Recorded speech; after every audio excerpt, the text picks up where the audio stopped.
Bonjour à tous et bienvenue dans cette nouvelle vidéo.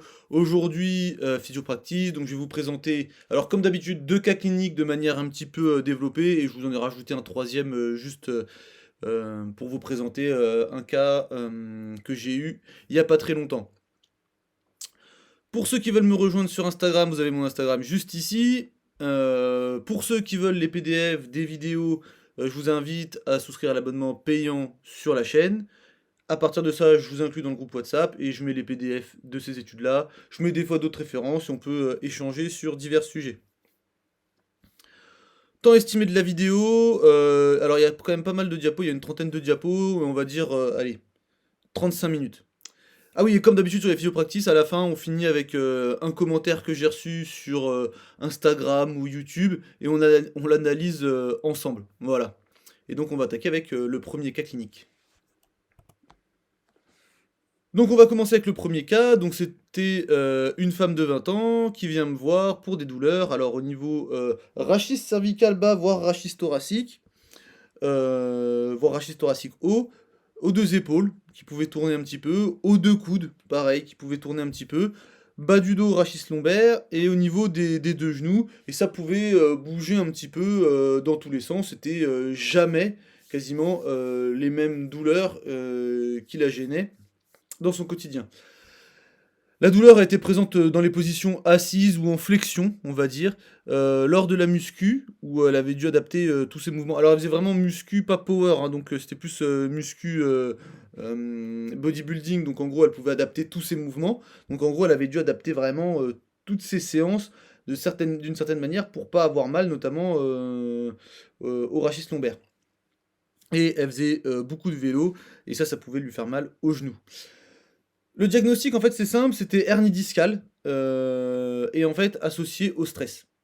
Et en gros, le médecin qu'elle avait vu lui avait même dit, je crois que c'était le rhumato, lui avait même dit, bah, faut arrêter la muscu, vous pourrez plus en faire de votre vie, et vous aurez mal toute votre vie, sauf les jours où ça ira très bien, par exemple comme quand vous êtes en vacances ou autre.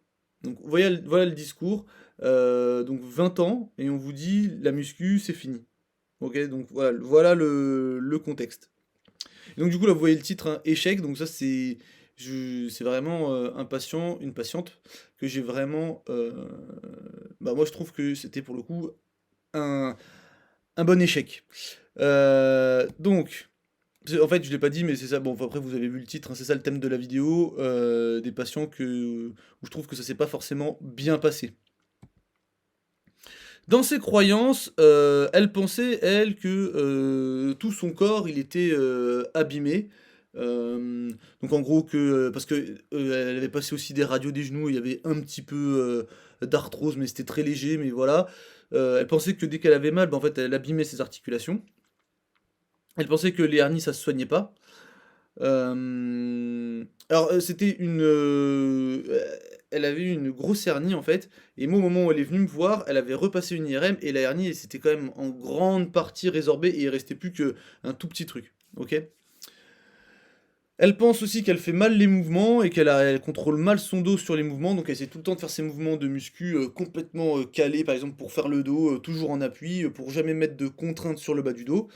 La flexion lombaire, c'est pas bon pour les disques, ça abîme, ça fait sortir le noyau par l'arrière. Et il faut corriger des trucs, et notamment, en fait, elle suivait beaucoup du contenu sur les réseaux, type Gundil, Delavier et Rudy Koya, qui ont une approche très mécanique de la douleur.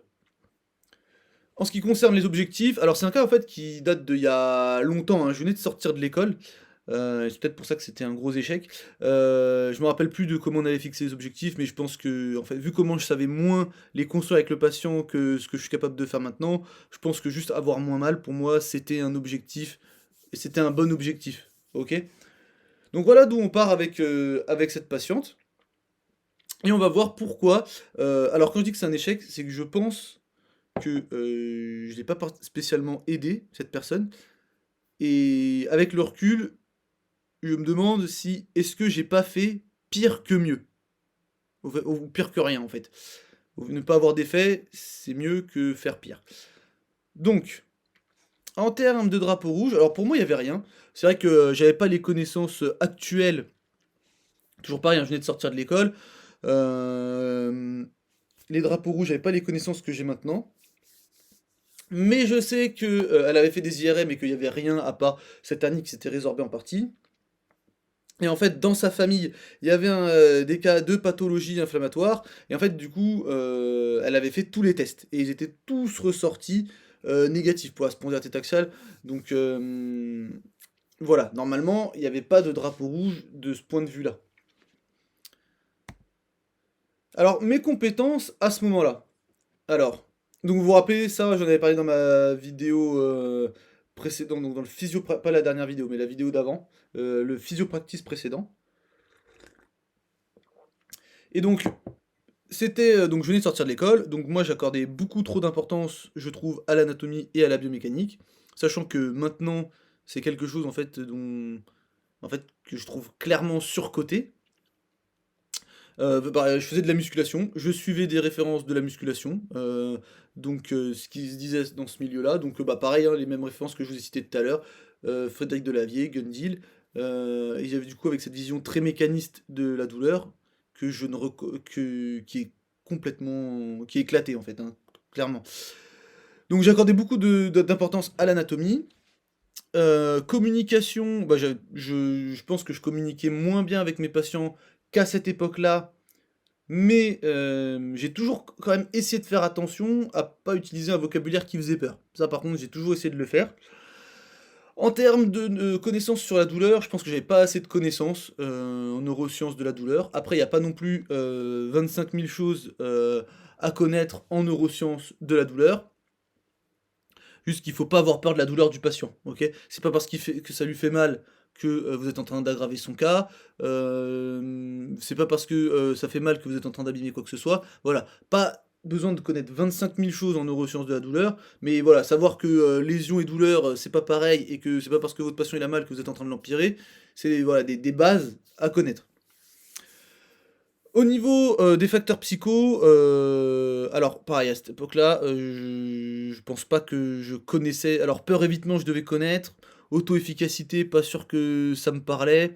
Tout ce qui est catastrophisme et tout ça, pas sûr. En tout cas, j'avais senti avec ce patient-là qu'il y avait des choses, mais je savais pas quoi en faire. Je sentais vraiment qu'il y avait sa psychologie, on va dire, impactait ses douleurs, mais je savais pas quoi en faire. Et du coup, bah ça c'était une limite. Une chose à dire, et moi je vous le dis ici parce que ça m'est arrivé plusieurs fois. J'ai déjà eu plusieurs fois des patients, en général c'est des jeunes, comme cette femme, qui viennent avec, en fait, au niveau des avant-bras, des cicatrices tout le long ici, comme si elles s'étaient scarifiées en fait. À cette époque-là, j'étais pas à l'aise pour parler de ça. Donc du coup, j'avais vu, mais j'avais pas posé de questions aux patients parce que je considérais qu'en fait, c'était peut-être gênant pour elle d'en parler. Je me suis dit que c'était pas à moi de lui en parler et tout ça. Maintenant, moi, ce que je fais maintenant, c'est que tous les sujets qui peuvent être un peu délicats, bah en fait, je préviens le patient que je vais aborder un sujet délicat et que s'il a pas envie de répondre, bah il me répond pas. Par exemple, quand vous faites votre anamnèse, à la fin, pour screener certaines choses, je leur dis bon, voilà, là j'ai pas mal d'informations par rapport à votre situation. Je vais maintenant vous poser des questions un petit peu plus délicates. Si vous n'avez pas envie de répondre, vous ne répondez pas. Si vous voulez répondre, vous répondez. Mais si vous n'avez pas envie de répondre, vous ne répondez pas.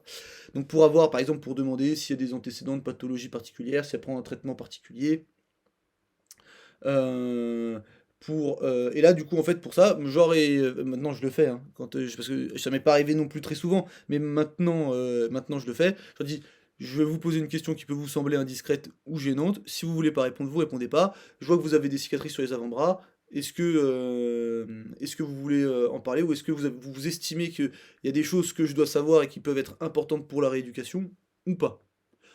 En général, quand je pose cette question, en général, on m'a répondu, sans aller forcément trop dans le détail, mais j'ai quand même eu une réponse. Après, il y a peut-être des patients qui vous en parleront pas du tout. Mais je préfère aborder le sujet et la personne me dit non, j'ai pas envie d'en parler, et comme ça, bah, j'ai quand même essayé d'aborder le sujet, plutôt que peut-être elle aussi, en fait, elle se sent pas à l'aise pour m'en parler, et en fait, si elle m'en parle pas et que moi je laisse pas l'opportunité d'en parler, bah en fait, elle en parlera pas. Donc je préfère laisser l'opportunité d'en parler, quitte à ce qu'elle en parle pas du tout. Donc voilà, ces choses-là. En fait, toujours dès qu'il y a une ambiguïté avec un patient ou quelque chose, une espèce de malaise, toujours parler avec lui pour casser ce malaise. Mais même pour des trucs tout bêtes, hein. Par exemple, je sais pas, vous êtes en retard, bah, au lieu d'appeler votre patient et de commencer la séance comme si vous étiez pas en retard, bah voilà, vous dites excusez-moi d'être en retard. Ou si vous voyez que le patient il est ronchon parce que vous êtes en retard, bah vous dites ouais, je sens que ça va pas, qu'est-ce qui se passe? Ou voilà, parler avec, avec les patients, parce que si vous laissez une ambiguïté, ça laisse il y a un mood bizarre après qui s'installe pendant la séance, je trouve. Donc, mes hypothèses de traitement à ce moment-là, en gros, donc là, ah oui, alors j'ai pas fini, parce que les tests orthopédiques, alors à l'école j'en avais appris 25 000, hein, par exemple pour le genou, j'avais une liste, mais il y avait au moins 10 entre 10 et 20 tests à apprendre. Je savais même pas à quoi ça servait, donc j'ai jamais été trop. Ça m'a jamais trop emballé les tests orthopédiques. Hors contexte traumatique, je vois pas trop à quoi ça sert. Le mec qui vient avec son genou, vous faites des tests pendant 20 minutes, et à la fin vous dites ah ouais, il a mal au genou. Super, c'était marqué sur l'ordonnance. Euh, donc après, pareil, si la personne elle vient, elle a mal au genou, il n'y a pas de contexte traumatique ou rien du tout. Si c'est un ménisque ou une autre structure qui fait mal, qu'est-ce que ça va vous apporter? Sachant qu'une tendinopathie, vous n'avez pas besoin de faire forcément 25 000 tests, hein. Il y a quand même le comportement de la douleur, le contexte de votre patient qui fait ça. Voilà, un sédentaire qui vient avec un mal au genou, bah, tendinopathie du genou, enfin patellaire, ça semble quand même peu probable. Ou des choses comme ça. J'ai jamais été un fan des tests orthopédiques. En revanche, je les faisais. Pourquoi? Parce que je pense que mon anamnèse a été un peu courte et tout ça. Et donc en fait, pour montrer aux patients que mon bilan durait longtemps et pour montrer aux patients que j'étais impliqué, je faisais les tests. Donc c'était plus pour avoir une alliance thérapeutique, plus que pour en tirer quelque chose à la fin. C'est ah oui, d'accord, c'est ça. Ah d'accord, ok. Nanana. Bon après, je sais pas ce que, je me rappelle plus vraiment ce que je racontais, mais en gros, parce que je fais quasiment plus de tests orthopédiques. Mais voilà, en gros, je les faisais plus dans un but d'alliance thérapeutique que pour obtenir une information particulière. Ok. Donc mes hypothèses à ce moment-là, en fait, j'ai voulu elle la traiter en, bah, il y a des muscles qui étaient tendus, fallait les détendre effectivement parce que je faisais un bilan palpatoire, je n'en fais quasiment plus, j'en fais plus même, je pourrais dire. Donc en gros, c'est tendu à des endroits, bon bah on va renforcer des muscles à certains endroits, on va essayer d'en détendre d'autres et puis on va essayer de voir ce que ça change. Donc vraiment éclaté hein, comme prise en charge d'école en fait. Voilà. Ah c'est tendu ici, bon bah on va faire du lever de tension. Alors si y a un endroit où c'est tendu, bah il y a un endroit où c'est faible, donc on va renforcer d'un côté et tirer de l'autre. Ok. Éclaté. Ok. Éclaté. Une vision uniquement biomécanique, comme si le corps vraiment c'était une machine. Éclaté. Donc qu'est-ce qu'on a fait comme travail? Bah, thérapie manuelle avec quelques manips, travail sur du tissu mou et avec un discours pas ouf. Ah, là c'est tendu, on va essayer de détendre. Pas ouf. Ok. Maintenant, comme d'habitude, mot magique, vous dites ah c'est sensible, bon, on va voir si en mobilisant un peu la zone, ça sera moins sensible. Ok. Parce que le mec, la personne elle vient vous voir, elle a mal à un endroit, elle repart, il y a des muscles tendus, il y a des muscles trop courts, il y a des muscles pas assez forts. Non, non, non, la personne elle vient, elle a mal à des endroits, on va essayer de faire en sorte qu'elle ait moins mal sans lui créer d'autres problèmes. Ensuite, on faisait des exos, mais plus de correction en fait. Alors que je pense que des exos plus de dosage. De toute façon, je vais vous dire après ce que, avec le recul, je pense que j'aurais dû faire. De toute façon, je peux pas savoir ce qui aurait marché ou pas. De toute manière, c'est trop tard maintenant. Mais, euh, mais voilà, donc en gros, des corrections, on avait fait surtout des squats. Et au squat, en fait, c'était pas hyper symétrique. Et donc, du coup, bah, j'avais la pour volonté d'essayer de corriger un petit peu. En me disant, le fait qu'il soit asymétrique, c'est ça qui crée ces douleurs. Encore une fois, un raisonnement bien éclaté. Résultat, bah en fait les résultats à chaque fois ils étaient pas mauvais non plus, en fait, ok? Et en gros on traitait une zone, ça faisait du bien, et la séance suivante en fait il y avait des douleurs ailleurs, puis ensuite je traitais une autre zone, ça allait mieux pendant une semaine, mais la douleur elle revenait ailleurs. Donc quand on traitait par exemple le bas du dos, bah ça allait un peu mieux. Puis ensuite la fois d'après, bon bah on traitait un peu la zone du cou, ça allait un peu mieux. Et en fait, bah, en faisant ça, ça bougeait à chaque fois la douleur. Et j'arrivais pas à avoir de résultat sur le long terme sur une seule zone et ça faisait que de bouger. Et c'est ça la question, c'est qu'avec mes explications bioméca, est-ce que j'ai pas fait finalement pire que mieux? OK? C'est ça vraiment que je me demande.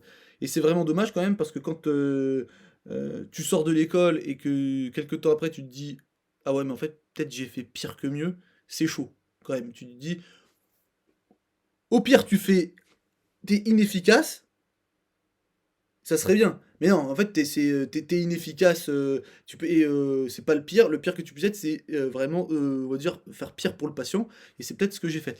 Je vous ai juste rajouté là que, en plus, voilà, il a le en fait, elle avait beaucoup de croyances négatives, et on sait que les croyances négatives, ça joue un rôle dans les douleurs et le handicap et aussi, comment les personnes perçoivent leurs, douleurs avec, vous avez la théorie, incrémentale et la théorie, de la douleur basée sur, l'entité avec des personnes qui vont en fonction du système, on va dire, dans lequel ils sont, qui vont avoir plus de facilité à, sortir de leur douleur, pour faire très simple. Je vous invite à lire l'étude qui est ici, pour que vous ayez vous puissiez bien faire que vous ayez un bon aperçu de ce que c'est cette théorie incrémentale et de l'entité.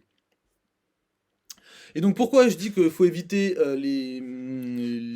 ces explications biomécaniques-là? Parce qu'en fait, déjà, de manière générale, de toute manière, elles sont fausses, ok? Ah ouais, c'est tendu là, donc ça tire ici, donc c'est retendu là, donc ça tire ici. Voilà. Je vais vous donner un exemple très, très drôle que j'avais eu au cabinet. Un patient qui vient, il avait mal, alors je me rappelle plus de quel côté, mais il avait mal à la hanche droite, on va dire. Et en fait, il était penché sur la droite. Il avait une jambe droite plus courte, grosso modo, pour faire très simple, pour que vous ayez l'image. Il va chez un podologue, et le podologue, en fait, il lui fait. Alors, je sais pas ce qu'il a comme machine, mais en gros, il prend des mesures de partout. La machine prend des mesures de partout, et elle te sort un bilan de posture. Et en fait, il était incliné à droite, et du coup, c'est ça, en fait, il y avait ce qui faisait qu'en fait, ça mettait en sollicitation, peut-être les muscles étaient contractés ici, ou ça compressait, ou je sais pas ce que ça faisait, et du coup, en fait, ça expliquait sa douleur à la hanche droite.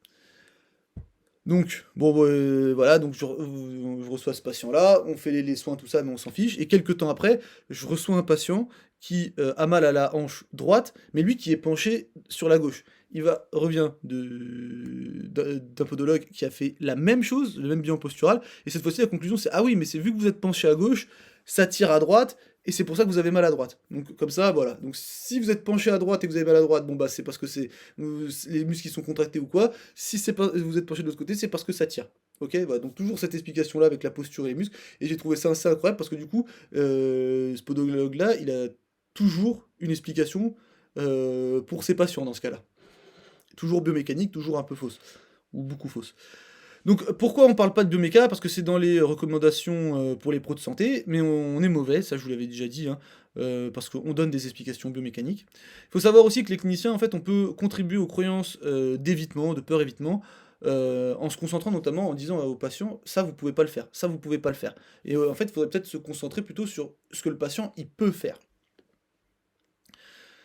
Et en fait, les explications patho-anatomiques, qui sont interprétées comme signifiant que la colonne vertébrale elle est vulnérable et nécessite une protection. Donc quand vous donnez des explications patho-anatomiques, vous dites à votre patient, en fait, votre corps il est fragile, il faut le protéger, faut faire attention. Et ça, c'est pas ce qu'on veut.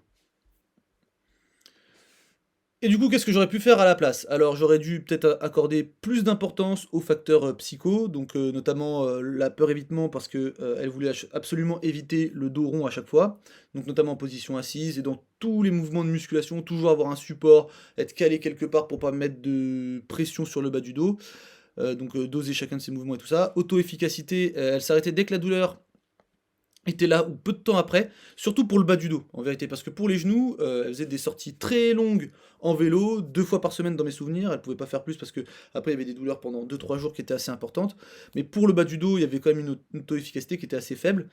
Hypervigilance, rachis lombaire et épaules, mais surtout, rachis lombaire, hein. C'est-à-dire que, en fait, quand je lui demandais comment ça avait été son dos dans la journée, c'était une personne qui était capable de me dire: «Ah oui, alors en fait, ce matin, j'étais par exemple, sur mon poste de travail, j'étais en position assise, donc j'ai démarré dos droit, puis j'ai fini, avachi».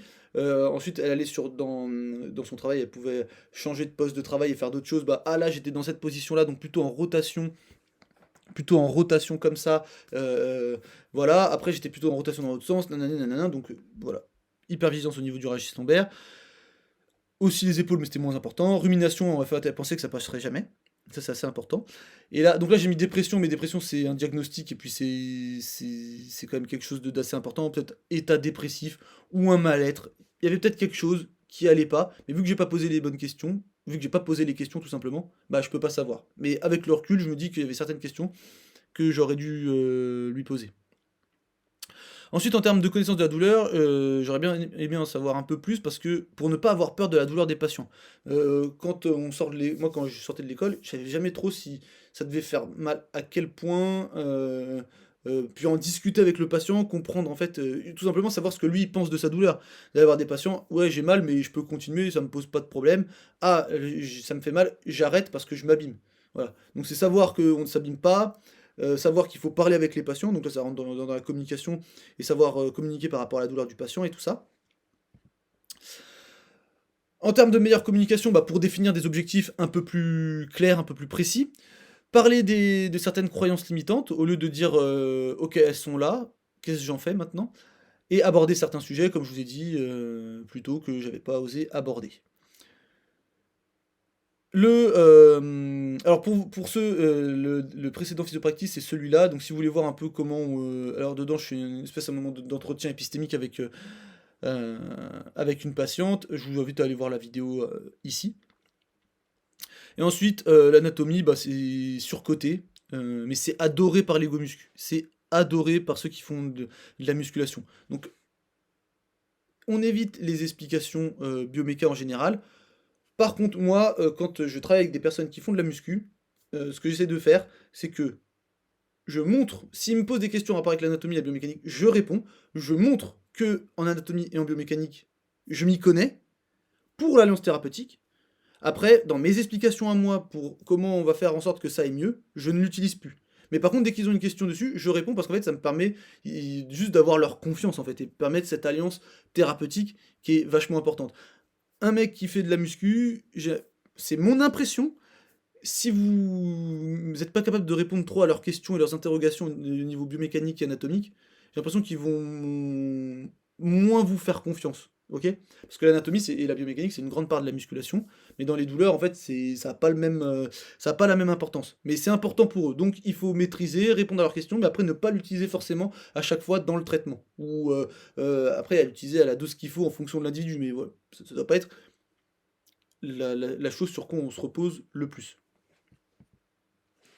Avec le recul, je me demande si en fait, c'était pas de la douleur musculo-squelettique disséminée. Pareil, dans la dernière vidéo, il y a un cas de douleur disséminée, que je supposais être une douleur disséminée, avec qui ça s'était très bien passé. La seule différence, c'est que le patient, dans cette vidéo-là, il avait beaucoup moins de facteurs psycho. Voilà, je pense il y avait des choses, mais c'était moins chargé que cette patiente-là. Traitement alternatif, alors du coup, elle, ce qu'elle faisait, c'était donc de la musculation, avec du coping évitement pour le rachis lombaire et pour tous les muscles en fait. Enfin, pour les épaules aussi et les coudes. Et peut-être. Alors, coping, en gros, l'évitement, c'est juste ça me fait mal, j'évite, hein. En fait, j'évite de faire. Et endurance, c'est plutôt j'ai mal, mais je fais quand même. Du coup, ce que j'aurais pu faire peut-être, c'est faire de l'exposition progressive à la flexion lombaire, très progressive mais en fer, parce qu'en fait elle était douloureuse cette flexion lombaire là. Mais je pense que c'était pas moi ce que je pensais vu que je sortais de l'école et qu'on avait vu Mackenzie, je me suis dit, et en plus elle me dit qu'elle a une hernie, je pensais que faire de la flexion, j'étais en train de lui faire exposer sa hernie dans son dos. Donc du coup, j'ai pas forcément remis de la flexion. Peut-être que c'est juste, il fallait remettre progressivement juste de la flexion.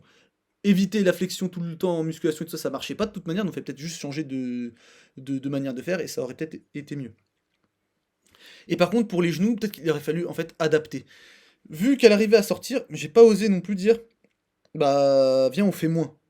Donc, mais en fait, je pense que j'aurais dû l'amener en disant, bah quand tu fais une sortie de 4 heures en vélo, t'as mal, bon bah viens, on divise par deux. On voit comment ça donne, et puis peut-être que tu pourras faire 2 fois plus de sorties tu peux augmenter la fréquence si tu diminues l'intensité d'une séance. peut-être. Et parler de ses croyances. Je pense que ça aurait aidé.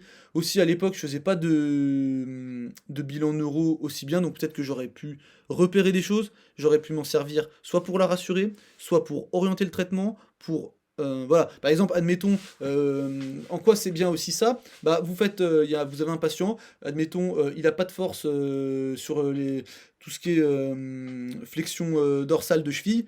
Vous le mettez en flexion lombaire, la flexion, et la force revient. Lui, il va le sentir. Il va se dire, ah ouais, putain, j'avais pas de force, là j'ai de la force, on a fait de la flexion, ah ouais, bah peut-être que là vous avez. Pour dire, il faut faire de la flexion pour que ça aille mieux, ça va être beaucoup plus simple que si vous avez pas ça. Donc j'avais pas cet outil-là. Et donc ça, c'est dommage. Juste, je vous remets ça, mais je vais beaucoup plus loin en détail dans cette vidéo-là sur tous les mécanismes de la douleur et du sport. Mais en gros, voilà, peut-être que quand elle faisait du vélo, bah en fait, elle allait trop loin dans l'intensité et du coup, bah, elle se retrouvait à redéclencher de la douleur. Et donc, du coup, en fait, il fallait s'arrêter peut-être plus ici. Ok, voilà, c'est tout. Instant pub, donc ça c'est pour ma formation sur les red flags et prise en charge des pathologies lombaires, où en gros dedans bah, je vous apprends à identifier tout un tas de choses, les fractures, les infections, les tumeurs, le syndrome de la queue de cheval, les sténoses, on apprend à faire un bilan neuro et savoir est-ce que justement à partir de ce bilan neuro on prend en charge ou pas. Pareil pour le vasculaire, et on finit avec la spondylarthrite axiale. Il y a pas de traitement. À chaque fois, on me demande: «Est-ce qu'il y a des traitements?» Non, le but, c'est de repérer les pathologies justement qu'on ne prend pas en charge, OK? On parle je vous apprends aussi à gérer votre niveau de suspicion, et de préoccupation par rapport aux patients et tout ça. Donc je vous mets le lien en description, et en fait, on va, je pense, dépasser les 35 minutes parce que là, j'ai déjà parlé un peu, je suis un peu lent aujourd'hui, j'ai l'impression. Donc on va passer au cas suivant, celui-là.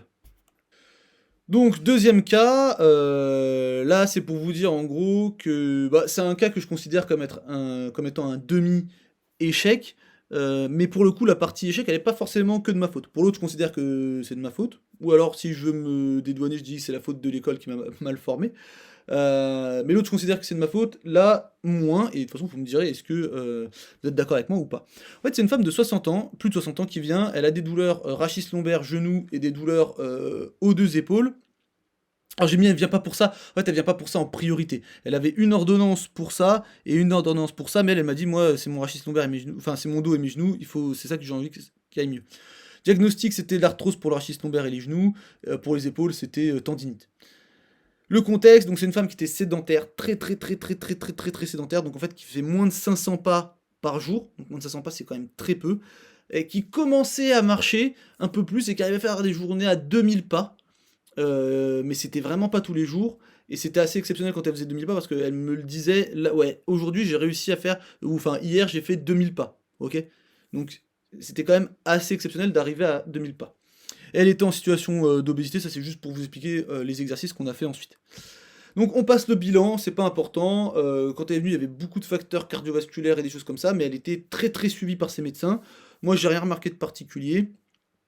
Donc on passe sur ça. Qu'est-ce qu'on fait comme traitement? Bah, on fait des squats en version très simple, des assis debout avec un espalier pour s'aider, parce que pour elle c'était très intense. Tirage, en gros, juste un élastique, on tire comme ça.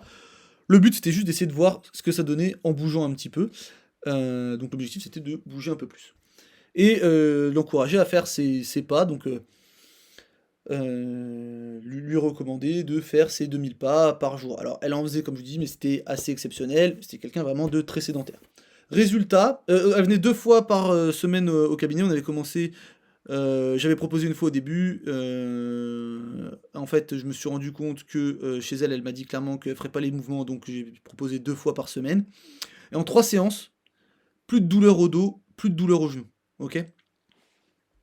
Sachant qu'en fait, en plus, elle avait vu qu'elle faisait pas d'effort, pas de sport. Quand on faisait 2 fois 10 au squat, pour elle, quand je lui ai dit qu'on va faire 2 fois 10, pour elle, c'était quelque chose de énorme. Alors qu'à la fin des séries, elle avait, pour moi, encore beaucoup de marge. Mais du coup, bah, on était parti très bas donc pour remonter progressivement. Et tirage, on faisait des séries un peu plus longues, mais 15-20 reps. Mais pareil, 2 séries pour commencer et pas plus. Ok? Et donc plus du tout, de douleur, sachant qu'il y avait des séances, à part la séance du bilan et tout ça où c'était assez long, il y avait des séances qui pouvaient durer un quart d'heure, hein, parce qu'après avoir fait du squat et du tirage, elle me disait: «C'est bon, j'en peux plus». OK? Donc après les séances étaient de plus en plus longues quand on rajoutait des séries et des choses comme ça, mais voilà. Donc plus du tout de douleur au bas du dos et aux genoux, et elle faisait pas les exos chez elle. Je lui ai demandé pourquoi elle les faisait pas, quelles étaient les limites qu'elle rencontrait pour les faire chez elle. Elle m'a dit j'aime pas. Donc moi je lui ai proposé, bah si vous voulez on change de mouvement. Elle me dit ah non mais de toute manière, peu importe le mouvement que vous allez me proposer, j'aime pas les faire. Donc je ne les ferai pas. Donc bon c'était assez clair, donc bon bah on se voyait en séance, elle pouvait les faire en séance. Et en fait, au bout d'un moment, il y avait quand même une persistance des douleurs aux deux épaules, donc en fait, on est passé sur l'autre ordonnance pour les épaules. Mais là, c'était assez particulier, pourquoi? Alors déjà, en fait, le fait de faire du tirage, ça allait... Moi, j'avais pas bilanté ses épaules, hein. Moi, j'avais fait un bilan un petit peu général, bilan neuro au niveau des membrnes et tout ça, mais j'avais pas fait neuro au niveau du membre sup. Et en fait, ça, les mouvements... Donc, c'était des douleurs bilatérales, hein, quand même, hein. C'est pour ça que je pense que ça aurait été intéressant de faire ce bilan-là pour le membre sup. Donc, en fait, les douleurs, elles vont beaucoup mieux au niveau, au niveau des épaules 2 jours après le travail aux élastiques. Et à chaque fois, elles reviennent quelques jours après. Donc c'est pour ça, à chaque fois, quand il y avait des améliorations comme ça, je lui disais, bah, essayez de refaire chez vous, essayez de refaire chez vous. Elle me disait oui, et quand je lui demandais la fois d'après, elle me disait non, j'arrive pas à trouver j'arrive pas à me motiver à le faire, vraiment, j'aime pas. Vous voulez qu'on change d'exercice? Non, ils me font du bien, ok. Donc on les fait que ici? Oui. Bon, bah, je vais pas aller chez elle pour lui faire ça, lui faire ses exercices. Mais en fait, je lui ai proposé du coup, bah, en fait, bah, on a traité le bas du dos, on va attaquer les épaules, on peut faire un bilan complet comme on a fait pour la première séance pour le bas du corps, et comme ça après ensuite on détermine de manière plus spécifique ce qu'il vous faut. Elle me dit ah non mais moi je veux pas que vous me fassiez un bilan, les exercices qu'on fait comme ça m'aide. La semaine prochaine je vais voir mon chirurgien, donc en gros m'a juste donné l'ordonnance pour que je fasse le dossier, mais en fait elle voulait pas faire de bilan, elle voulait refaire ce qu'on faisait exactement avant et toujours essayer de progresser sur ces exercices-là. Donc je me suis dit, bon, bah, j'ai essayé de la convaincre, ça n'a absolument pas marché. Et du coup, elle va voir son chirurgien. Donc, son chirurgien lui dit, c'est simple, il faut faire des infiltrations. Donc, elle va recevoir 4 infiltrations en très peu de temps, ok? 2 par épaule, ouais, à quelques semaines d'intervalle, en fait. Une épaule gauche, épaule droite, genre à une semaine d'intervalle. Quelques semaines après, re-épaule gauche, suivi de l'épaule droite. Ok, 4 infiltrations au total. Alors elle a des attentes très très très très importantes par rapport aux infiltrations. Pourquoi? Et là c'est marrant aussi parce qu'en fait elle avait eu un problème à un doigt, il y a des années de ça. Elle avait eu une infiltration et ça avait été mieux. Par contre, avant qu'on fasse la rééducation pour ses genoux, elle avait eu des infiltrations pour ses genoux qui n'avaient absolument pas marché, mais ça par contre elle l'avait pas pris en compte. Donc elle parlait que, parce que moi je me rappelais, j'avais noté lors du bilan, mais elle me parlait que de son infiltration au doigt qui avait marché. Donc je lui ai demandé si elle voulait mon avis sur le sujet, parce qu'en général, normalement la décision elle doit être libre et éclairée, et c'est vrai que des fois ceux qui infiltrent, ils expliquent pas tous les enjeux. En fait, ils expliquent pas les infiltrations. Qu'est-ce que ça va faire? Quels sont les bénéfices? Quels sont les risques? Et qu'est-ce qu'on peut faire à la place? Ou qu'est-ce qui se passe si on fait rien, par exemple? Et en fait, elle m'a dit: «Ah, non, mais moi, je fais tout à fait confiance à mon à mon chirurgien», ou je crois que c'est le chirurgien qui a prescrit les infiltrations, mais c'est pas le chirurgien qui l'a infiltré. Mais enfin, on s'en fiche. Elle a reçu elle voulait pas mon avis sur le sujet. Comme je vous dis, elle a jamais voulu que je bilante ses épaules et son rachis cervical. Bouger les épaules, ça fait du bien, mais essayer de le refaire chez elle, impossible, parce que pas de motivation, pas envie, voilà. Et en plus, son chirurgien lui a dit, faut pas lever les bras, car en fait ça frotte sur les tendons. Voilà, donc en fait elle a dit, donc c'était ses tendinites dues au frottement des tendons sur l'acromion. Voilà, voilà. Donc en fait, mon avis à moi, qui était peut-être plus rassurant, bon après, je pouvais pas rassurer à 100%, j'ai pas fait de bilan, mais qui était peut-être plus rassurant, elle en voulait pas. Par contre, dire qu'il faut plein d'infiltrations, peut-être se faire opérer, il faut pas lever le bras, ça pour elle c'était bien. ok? Enfin, c'était plus... Elle l'a plus pris en compte. Donc là, je vous remets des petites informations. En fait, j'avais fait cette vidéo-là sur les infiltrations. Donc, c'est sur les infiltrations d'épaule, ok? Donc, qu'est-ce qu'il faut retenir? Là, je vous ai pris quelques diapos, je vais passer vite, hein, parce que c'est pas le sujet de la vidéo. Mais ce qu'on sait, c'est qu'on a un léger soulagement transitoire de la douleur sur 4 à 8 semaines. Ça réduit pas l'intensité de la douleur par rapport à un placebo à 3 mois. Il faut traiter au moins 5 patients pour que la douleur d'un patient soit transitoirement réduite à une intensité légère. Donc ça veut dire qu'il faut infiltrer beaucoup de monde pour avoir un résultat. Les injections multiples ne se sont pas révélées plus efficaces qu'une seule injection. Donc ça, par exemple, c'est important de le dire au patient. Quand on a déjà fait une infiltration par épaule, de lui dire, ah, on peut en faire une deuxième, mais ça sera pas forcément plus efficace que la première. Ah, ok. Parce que l'amélioration, à chaque fois, elle a été très transitoire, hein. Ça a duré juste quelques semaines, les effets de la... Bon, on était exactement là-dedans, on va dire entre 4 et 6 semaines d'effets. Il y a des effets secondaires, ok, bah pareil, je vais pas tout vous refaire, mais bon voilà, ça va... réduction de la viabilité cellulaire, de la prolifération cellulaire, de la synthèse du collagène. Donc ça c'est in vitro. In vivo, on a une augmentation de la désorganisation du collagène, de la nécrose, les propriétés mécaniques du tendon qui vont être réduites et tout ça. Sachant que quand on a mal à l'épaule, en général, on se dit c'est une pathologie où la contrainte mécanique elle est moins bien tolérée par les tendons. Et le traitement qu'on propose, c'est un traitement qui va diminuer la capacité à encaisser les contraintes mécaniques de la part du tendon. Donc c'est assez spécial. Donc ça peut endommager le tendon. Dans cette étude-là, 17% des patients qui souffrent de douleurs d'épaule ont souffert d'une rupture complète à 12 semaines après injection sous acromiale de corticostéroïdes. Bon, il n'y avait pas de groupe contrôle, donc on ne sait pas de combien de pourcents aurait été le nombre de ruptures chez un groupe contrôle. Ça peut engendrer ce qu'on appelle une sénescence cellulaire, en fait, qui est irréversible in vivo. La sénescence induite par les glucocorticoïdes peut entraîner des changements dégénératifs à long terme dans le tissu tendineux. Ça, c'est des choses que votre patient il doit savoir avant de se faire infiltrer, hein. Parce que le consentement, il doit être libre et éclairé. Il peut pas être libre et éclairé si vous lui donnez que la moitié des informations.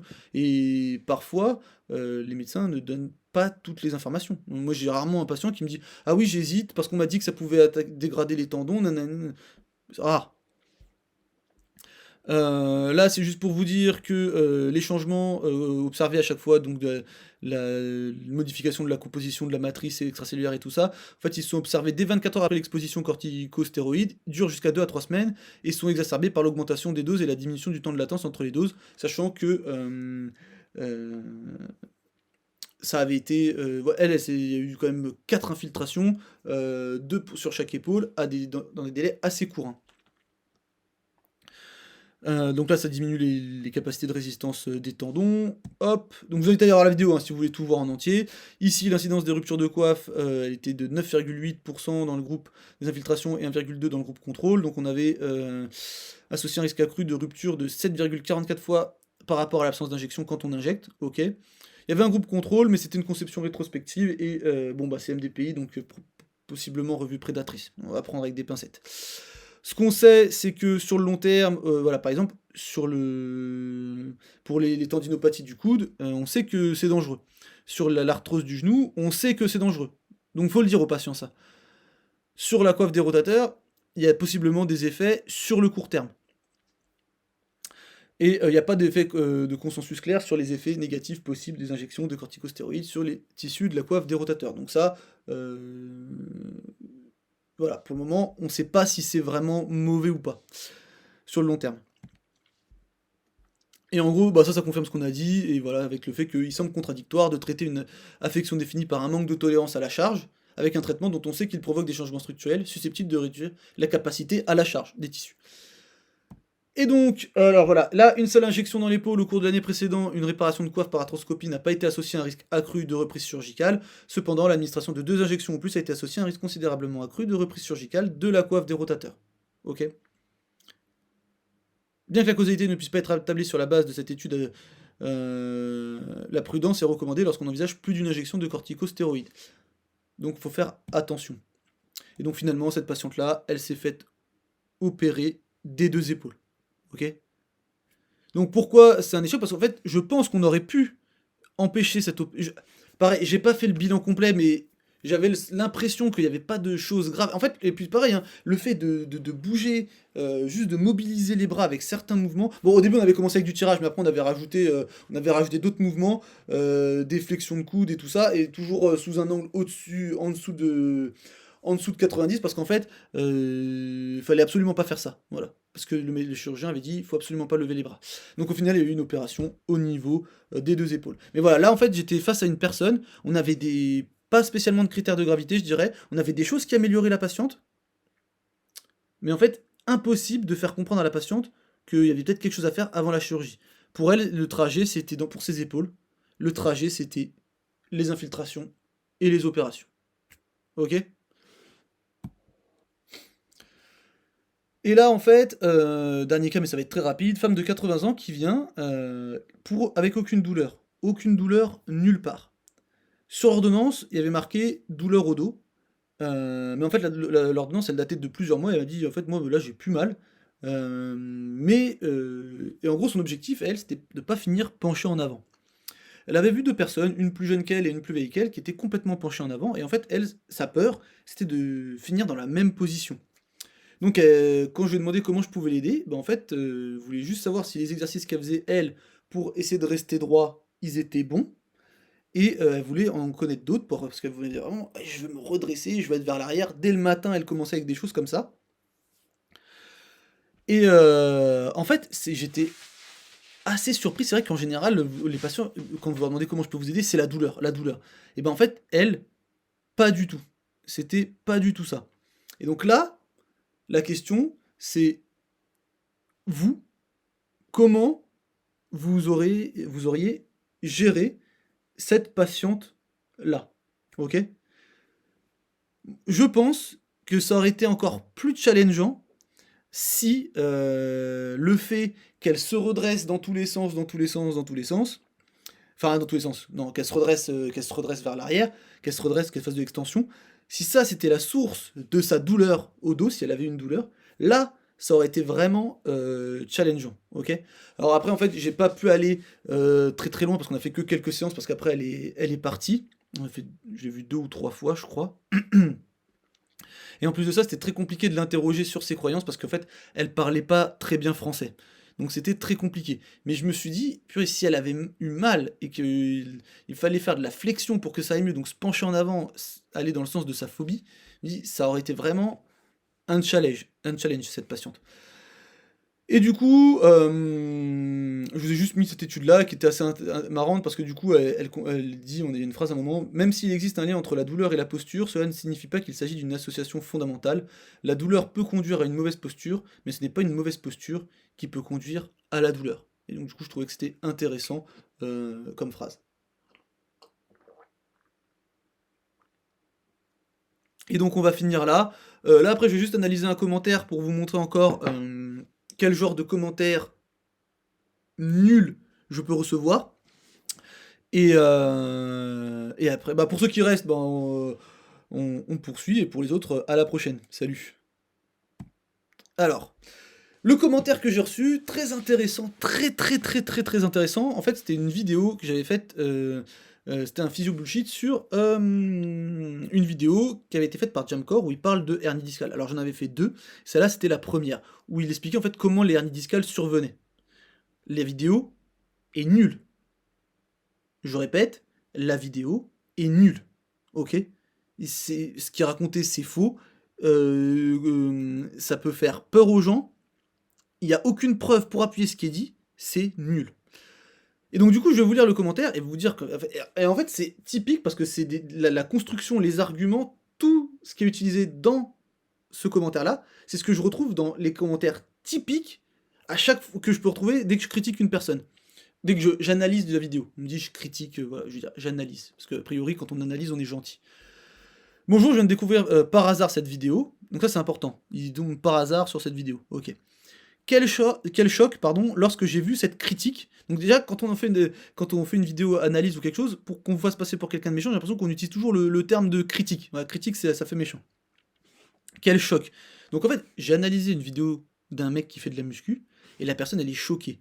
Moi, quand vous me dites ça, Moi, honnêtement, je vous vois terriblement fragile, hein. La vie, elle va être dure pour vous, hein. Si vous êtes choqué parce que il y a quelqu'un qui analyse la vidéo d'un youtubeur que vous regardez, mais la vie, elle va être vachement dure pour vous, hein.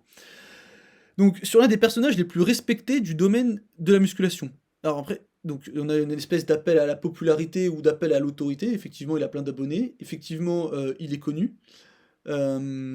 Effectivement, il a été professionnel dans le monde du bodybuilding. Mais à aucun moment, ça, ce sont des bons arguments pour légitimer le fait qu'il peut parler de hernie discale. Ensuite, respecté par qui? Parce que ce qui est assez intéressant, un des plus respectés du domaine de la musculation. La hernie discale, ce n'est pas son domaine du coup. La hernie discale, ce n'est pas son domaine. Un autre commentaire le souligne également, et là ce qui est intéressant, c'est que la personne est dans un biais de confirmation, et en plus de ça, bon, c'est une tentative d'appel à la popularité parce qu'en fait il n'y en a pas forcément là où il y a le plus de commentaires qui disent ça. D'ailleurs je l'ai même pas retrouvé le commentaire qui allait dans son sens. Moi je les supprime pas, je supprime aucun commentaire tant qu'il n'y a pas d'insulte. Celui-là je me rappelle très bien qu'il y en avait un autre qui disait ça, je l'ai pas retrouvé sous la vidéo, peut-être que... faudrait que je regarde. Mais par exemple, pourquoi elle est dans un biais de confirmation? Parce qu'il y a plein d'autres commentaires qui vont dans mon sens, et par contre eux ils sont complètement occultés. Complètement occultés. Je trouve en effet dommage de lancer une chaîne de savoir-culture. Alors, pareil, là, le truc, c'est que la personne, cette personne-là, elle ment. Alors, soit elle ment sans faire exprès, soit elle ment en faisant exprès. Parce qu'en fait, ma chaîne, elle avait 5 ans à ce moment-là. Ma chaîne, elle avait 5 ans au moment où j'ai sorti cette vidéo-là. En s'attaquant directement à des personnes, et en particulier à lui. Je vais le répéter une nouvelle fois, je ne m'attaque pas à des personnes, je m'attaque à des idées. Si vous faites l'amalgame entre les deux, en fait, la personne, elle est en train de faire un amalgame entre les deux. Elle est en train d'amalgamer les idées de Jamcore et de Jamcore. Elle est en train d'essentialiser la personne, de réduire Jamcore à ce qu'il a dit sur les hernies. Mais c'est quel genre de réflexion, ça? C'est vraiment... Les personnes qui faites ce genre de commentaires, vous en êtes vraiment là dans l'argument, enfin dans votre argumentaire? C'est nul, hein.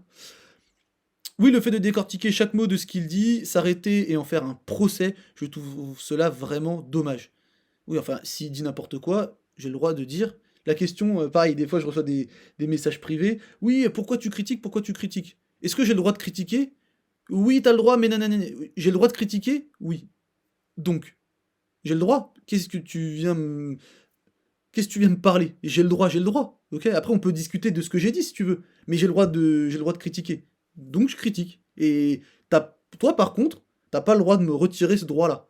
Donc, voilà. Ça, faut bien le comprendre. Tu es jeune diplômé. Alors, pareil, ça, jeune diplômé, je sais pas ce que ça veut dire. Toujours pareil. Effectivement, je suis plus jeune. Jeune diplômé, je sais pas ce que ça veut dire. Lui, il a toute une vie de savoir lié au domaine de la musculation, mais évidemment, encore une fois, domaine de la musculation, quand on parle de musculation, faut arrêter de croire qu'on est compétent pour parler de douleurs, de blessures, de retour au sport. Pas du tout. C'est la musculation, c'est coach, vraiment pour prendre du muscle, ça n'a rien à voir avec les douleurs, donc vous n'êtes pas compétent pour en parler, en fait. Une carrière, donc là, pareil, on revient à une espèce d'appel à l'autorité. Il a une carrière, il est ancien, il est voilà, des spécialistes aux USA, dont le niveau n'a rien à voir avec la France. Voilà. Donc ça, c'est la première partie du commentaire. Voilà, en fait, entre sophisme et arguments qui servent à rien, toujours pas rien. Moi, quand vous argumentez en utilisant des arguments qui ne sont pas rationnels, qui sont illogiques, je me dis qu'en fait, c'est parce que vous n'avez pas d'argument logique pour argumenter finalement. Et ça, c'est un problème quand même, quand on argumente avec des arguments illogiques. En plus de ça, toujours pareil, on critique toujours la forme. Le contenu, il n'est jamais critiqué. Voilà, bon, avec des amis légendaires du domaine, on revient à une espèce d'appel à la popularité ou à l'autorité. Ce n'est pas des bons arguments, ça. Je ne critique pas ce que tu dis, comme d'habitude. Comme d'habitude. Mais je trouve la forme employée dans cette vidéo très arrogante, d'autant plus que tu ne le connais pas et que tu viens tout juste de commencer. Donc s'il parle de ma chaîne YouTube, ça c'est toujours un mensonge, d'autant plus que je ne le connais pas. Alors ma vidéo elle est arrogante, c'est ton avis, mais ça, ton avis, son avis, l'avis des gens, j'en ai rien à faire, strictement rien à faire. Je le connais pas, mais j'ai pas besoin de le connaître pour le critiquer. S'il y a un mec que je connais absolument pas qu'il dit n'importe quoi, j'ai le droit de dire qu'il dit n'importe quoi. J'ai pas besoin d'aller manger, avec lui, d'aller à ses repas de famille, pour pouvoir le critiquer ensuite. Ça n'a aucun sens. Jamo est trilingue, mais sa langue courante est l'anglais ainsi que l'arabe. Ainsi, il ne faut pas prendre mot pour mot ce qu'il dit en français car il n'a pas la traduction à 100% des mots en français. Alors, déjà, je juge jamais le niveau en français, que ce soit au niveau de l'orthographe ou des choses comme ça je m'en tape. Il y a des moments, effectivement, j'ai l'impression qu'il cherchait ses mots, et en plus, vous pourrez l'avoir. Alors, je sais pas si j'ai gardé les passages, mais dès que c'est ambigu, je ne m'arrête pas dessus. Je ne m'arrête pas dessus. Après, par contre, ça reste une chaîne francophone. Donc, effectivement, moi, je trouve qu'il s'exprime assez bien pour qu'on comprenne ses idées. Et à partir du moment où ses idées, elles sont nulles, j'ai le droit de dire qu'elles sont nulles.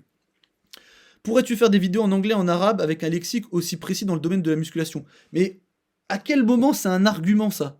Genre, en gros, donc, s'il y a quelqu'un qui parle 3 langues, il peut pas critiquer quelqu'un qui en parle 5, il peut pas critiquer quelqu'un qui en parle 7, qui peut pas en critiquer quelqu'un qui en parle 10, mais c'est quel genre de niveau de logique, ça? C'est... Vraiment, moi, quand je vois des trucs comme ça me fait peur, parce que je me dis, les personnes, en fait, ils sont à aucun moment capables de... avec une réflexion comme ça, on peut pas prendre des décisions rationnelles dans sa vie, hein. Et là, et ça c'est ce que je préfère, finalement c'est vraiment la marque de fabrique de notre pays, la France, la critique, et ça revient tout le temps, sur les réseaux. Ah oui, la France c'est un pays où on critique, la France c'est un pays où on critique, mais si vous dites ça, c'est que vous connaissez pas le contenu anglophone.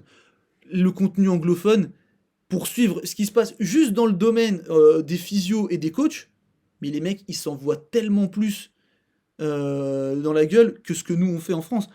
C'est hyper violent, hein. Ce que, par exemple, Adam Meakins et Squat University, enfin surtout Adam Meakins qui l'envoie sur Squat University. Récemment, il y a eu un compte Instagram de No Bullshit Physio qui parlait de Huberman, là, qui fait Huberman Podcast. Pareil, hyper violent sur le fait que le mec il trompe sa femme. Ça fait même des attaques personnelles, hein, des fois, hein. Et après, et par contre, et vous, donc soit vous idéalisez ce qui se passe dans le pays, dans les pays anglophones, soit, ou peut-être même les deux, vous n'avez aucune connaissance de ce qui se passe dans ces pays-là.